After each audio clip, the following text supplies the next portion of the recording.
Saint Rose, the patron saint of Viterbo, Italy, who died in 1252, at the age of 17. 2.5 years after her death she appeared 3 times to Pope Alexander IV, who was in Viterbo at the time, and told him to have her corpse removed to the convent of the Poor Clares.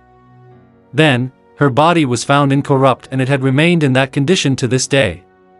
Her skin is darker than normal, but the body of the saint is still flexible and the internal organs in good condition.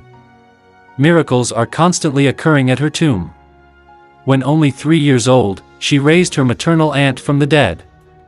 At the age of 7, she had already lived the life of a recluse, devoting herself to penances. The Blessed Virgin miraculously cured her of an illness, and ordered her to enroll herself in the Third Order of St. Francis, and to preach penance to Viterbo. At that time, 1247, they were held by Frederick II of Germany and a prey to political strife and heresy. Her preaching mission seems to have extended for about 2 years, and such was her success that the prefect of the city decided to banish her.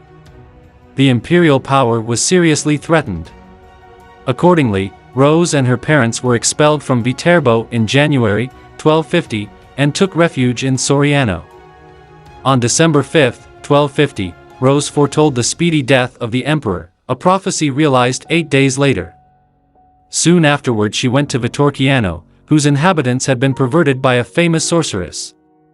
Rose secured the conversion of all, even of the sorceress, by standing unscathed for 3 hours in the flames of a burning pyre, a miracle as striking as it is well attested.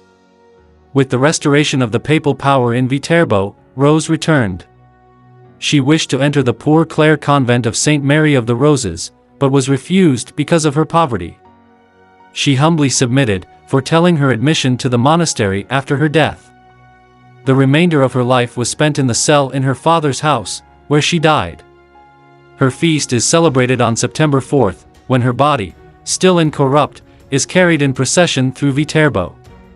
On September 3rd, the eve of the feast of Saint Rose, the people of Viterbo follow the transportation of Lamach China, the machine of Saint Rose, a large 28-meter-high, or 92 feet, tower, illuminated with 3,000 tiny electric lights and 880 candles, and topped off with a statue of her, which is carried for 1,200 meters through the darkened streets of the old medieval town by about 100 volunteers called facchini. She is the patron saint of people in exile, people rejected by religious orders, Franciscan youth, and Viterbo, Italy. Saint Rose of Viterbo, pray for us. Please subscribe to Catholic News World's YouTube channel. Thanks and God bless.